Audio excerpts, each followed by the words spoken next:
Welcome to Inside Minnehaha County. I'm your host, Craig Dewey, and I also serve as the Assistant Commission Administrative Officer. Today we'll be discussing more details about Minnehaha County and different budget trends. And we're well served to have guests Commission Chair, Commissioner Gene Bender, as well as Commissioner Karski, who serves as the Vice Chair. Welcome. Thank you. Thank you. Before we get started talking about specifics of the county budget, would you each mind introducing a little bit about your professional backgrounds? Sure. So I was appointed to the Minnehaha County Commission in 2015. I was, before that, I continue to serve as an attorney at the Davenport Evans Hurwitz and Smith law firm. I do a lot of corporate work and a lot of employment and employee benefits work.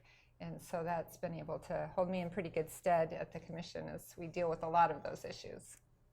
And I, for the last 30 plus years, have owned an insurance agency in town. I work with my oldest son, and we have 4 other staff. Before that, I was on the city council for Sioux Falls for 5 years. One of my advanced degrees is as a chartered financial consultant, and I enjoy this government gig. I love it. Well, county government certainly is tasked with a number of responsibilities by state statute. They include a lot of the business of government. If individuals need to renew their license plate tags or get a birth certificate or a marriage license, they would come to the county.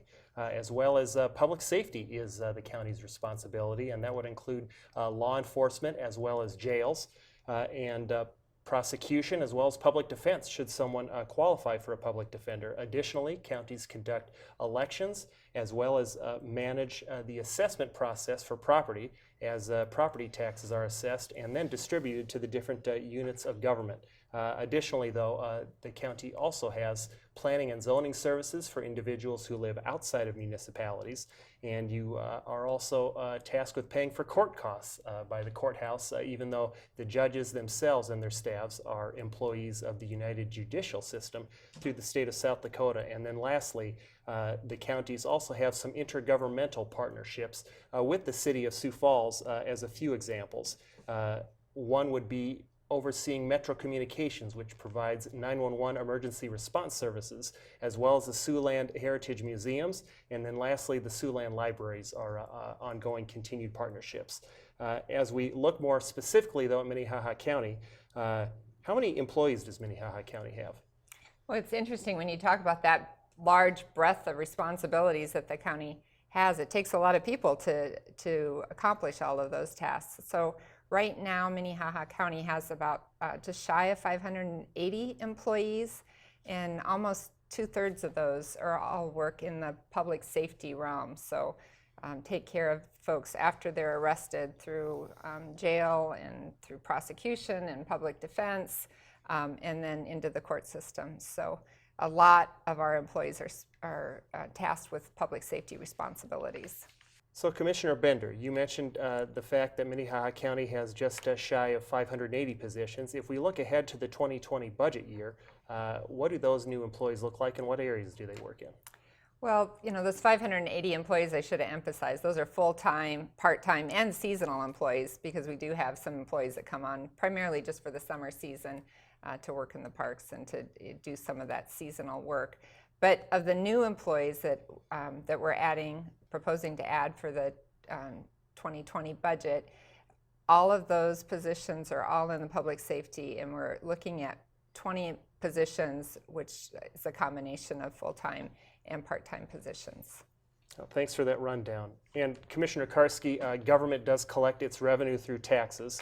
What are the revenue sources available to the county? And as you can imagine, the largest source of our expenses go to pay employees and benefits. And the county works to be a good employer, but the county assesses your properties, what's the valuation, and then we also collect the taxes for your property. But the county only keeps 21% of the revenues that are collected for the running of the general fund budget.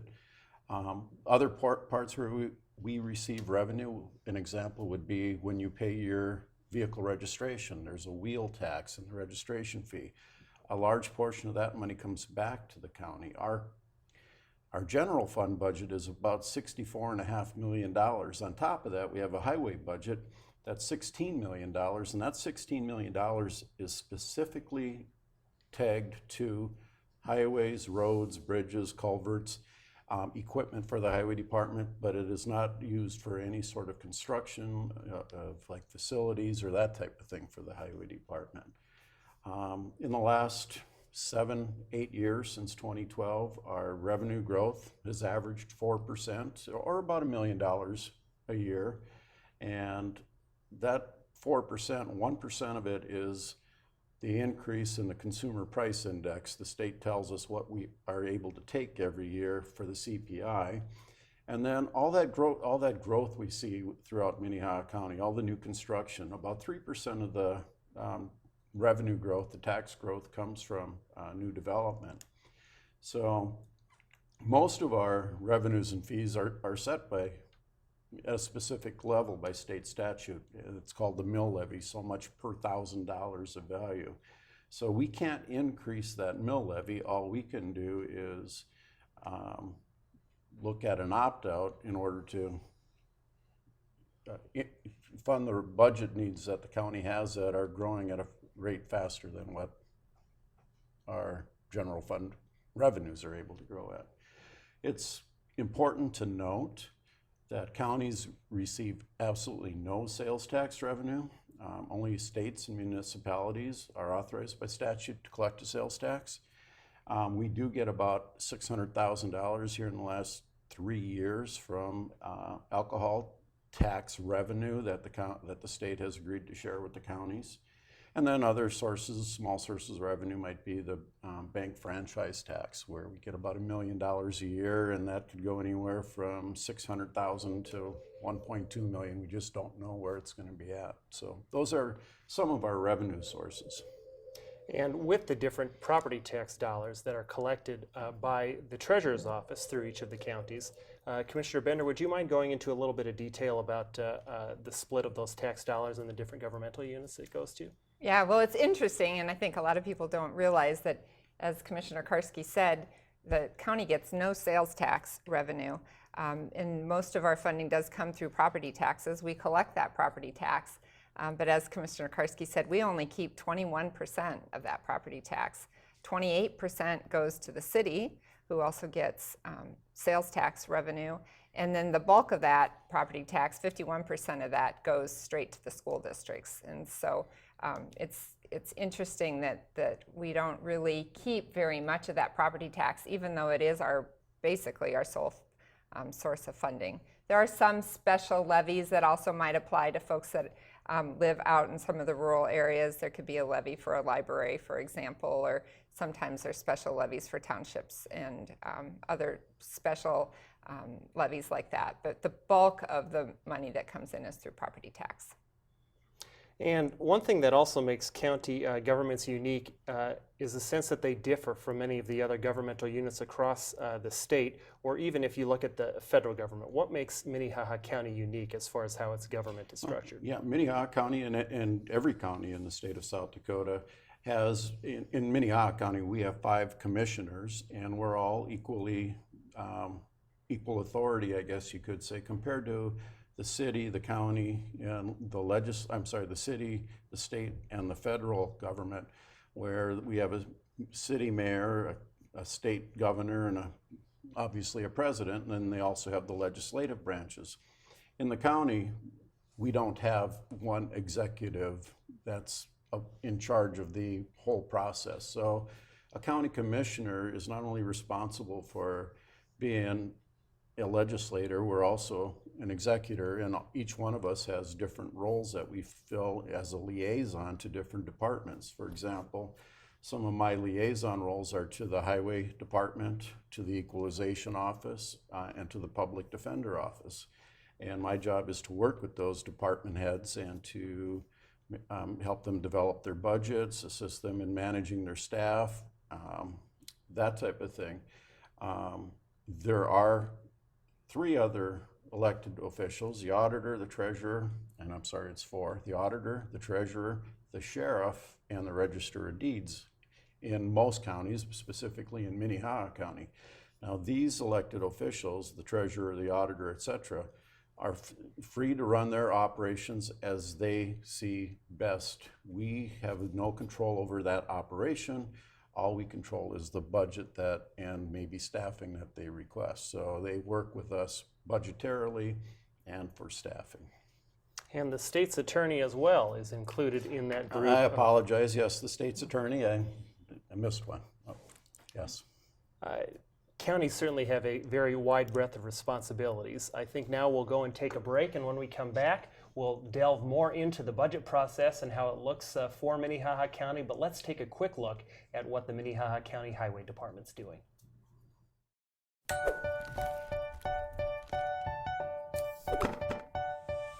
Cone season is upon us.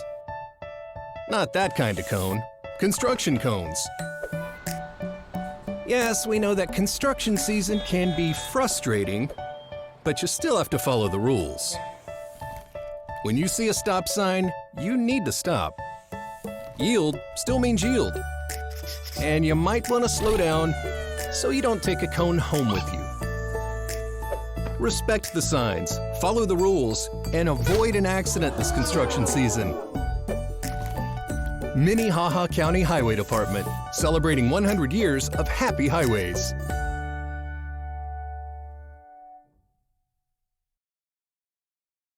Welcome back to Inside Minnehaha County. Today we have been discussing more details about what your county governments are responsible for with Commissioners Bender as well as Commissioner Karski.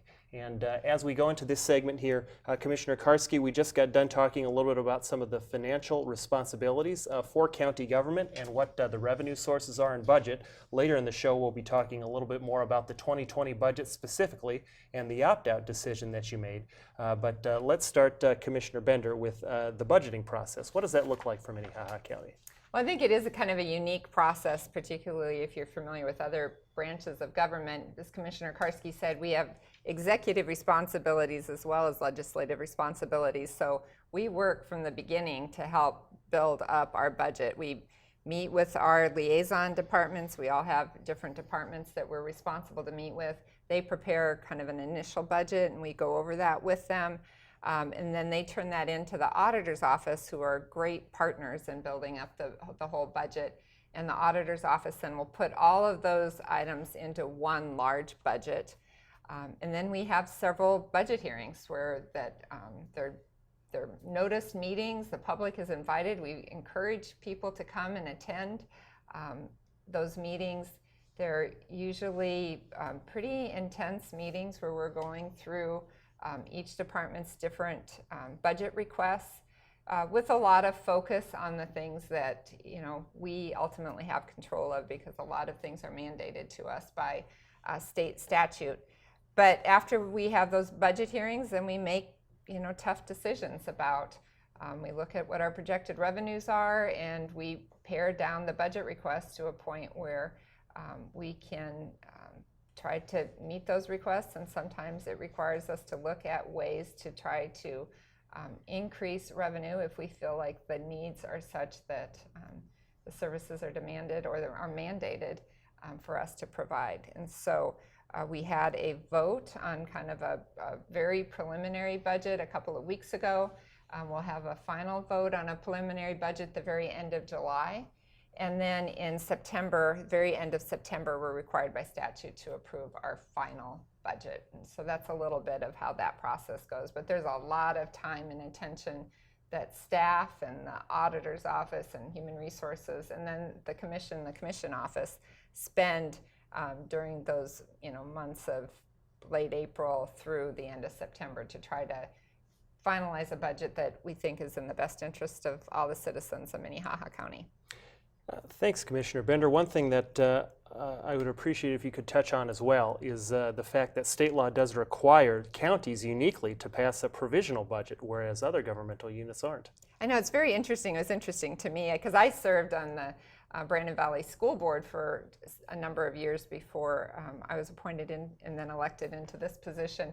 And I thought that was a unique requirement of state statute that you have to adopt this provisional budget, but then you have to still adopt a final budget. And it gives an opportunity for different mile markers along the road for citizens and staff to have input into that budget before the budget is finalized.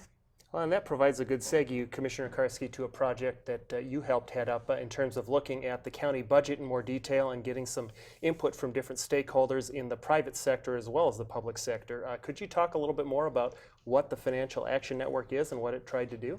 Yes.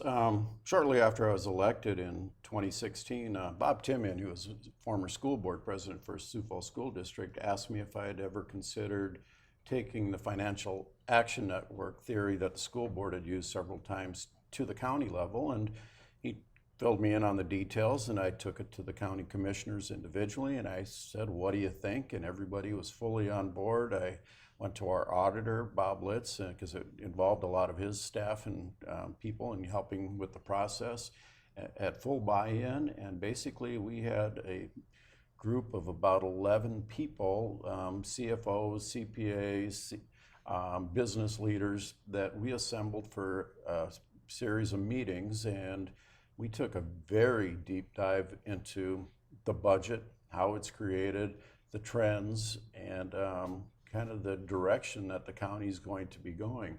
It really helped us to take a real hard look at not only past budgets, but future budgets, and what they could look like. And one of the conclusions that the Financial Action Network made is that the county is on solid financial footing, but they were also tasked with helping ensure that the county maintain that solid footing in the future. You are absolutely correct.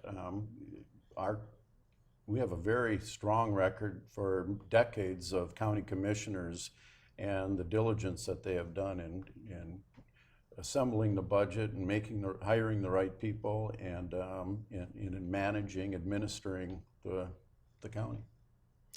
And Commissioner Bender, as far as talking about government in particular, certainly the private sector has to innovate and adapt to try and cut costs to make sure that those numbers trickle down to their bottom line, or for nonprofits to make sure they can more effectively provide services. As far as Minnehaha County is concerned in government, how, as the managers of the county, so to speak, as commissioners, how do you help encourage or prioritize making sure that tax dollars are spent responsibly, effectively, and efficiently? You know, I think we use a lot of the same tools and tactics that people do use in the private sector or use in nonprofits. We look closely at budgets every year. We question staffing levels. And then we look at ways that we can innovate in programs that might help to not only provide better services, but reduce costs. You know, one example that comes to mind kind of quickly is we've been a leader in the state in trying to implement a pretrial services program that would allow us to provide information to judges so that they can make more timely and efficient and effective decisions about who really should stay in jail pending their trial and who can be released at little or no risk to society, so that they can go home, stay with their families, keep their jobs, continue to maintain their lives in a way that hopefully will help to keep them long-term out of the system.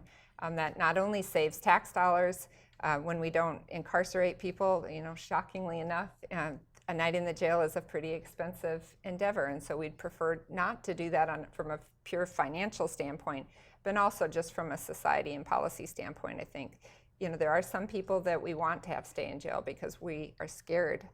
Public safety demands it, but there are some people who are arrested that we think can stay out in society with a lot of the programs we have 24/7, or with some kind of GPS tracking system or something. And so that's been very effective. We're still at the early stages of that, so we're monitoring how effective that is. But there are similar programs like that we have looked at. We've been very innovative in seeking grant dollars and have used grants from the MacArthur Foundation and others to look at other programs that we can implement or where we can hire positions using grant money and not using taxpayer dollars. So those would be a couple of many that I could highlight.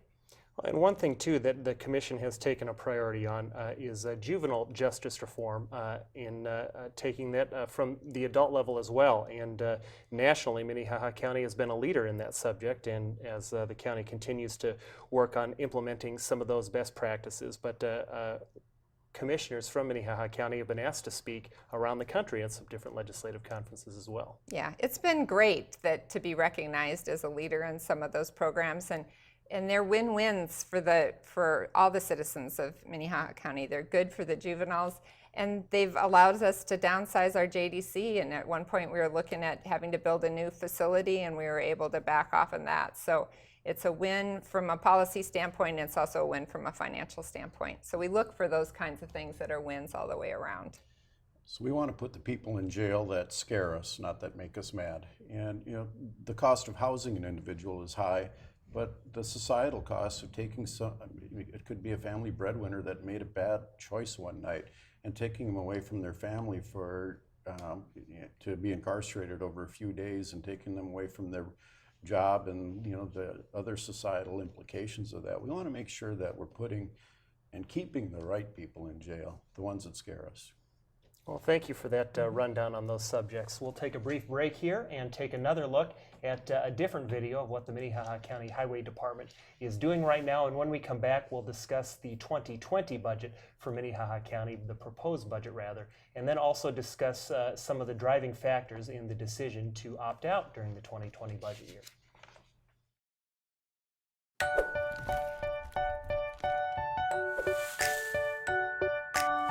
Aw, the beautiful gift of adoption. Wait, not that kind of adoption. We're talking highway adoption. Forget the dirty diapers or the chewed up shoes. It's time to face the open road. Or at least a 2-mile stretch of highway.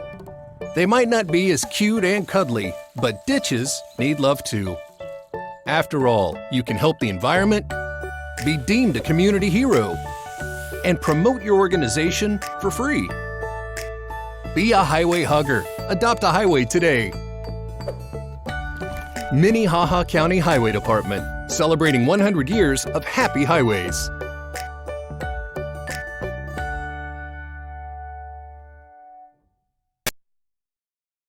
Welcome back to Inside Minnehaha County. We're here with Commissioners Bender and Karski to discuss Minnehaha County's budget and some different trends that are affecting Minnehaha County operations. During the previous segments, we talked about some of the responsibilities required by state statute of counties, and during this last segment, we'll talk about the proposed 2020 fiscal year budget. Commissioner Bender, the county budget is under some financial pressures from public safety. Could you discuss a little bit more what is causing the county budget to grow? Yeah, I mean, in short, you said it. What causes the county budget to grow is our public safety responsibilities. You look at our non-public safety areas of our budget, and they've been relatively static. The auditor's office, the treasurer's office, register of deeds, those areas of our budget have, grown at less than the cost of living increases. It's the public safety realm that has been a cost driver. And that's not to say that the folks in the sheriff's office and the different attorneys' offices aren't managing their budget well and responsibly. I would make a strong argument that they are. It's just that we have these outside costs of increased crime. We at the county don't set the statutes that say what is a crime. We are just responsible to deal with folks that are accused of violating those state statutes, and that's where we've seen our really big cost drivers, our big increases. And we actually have a graphic that we could quickly reference about those specific public safety expenses. What would you say about how those are growing?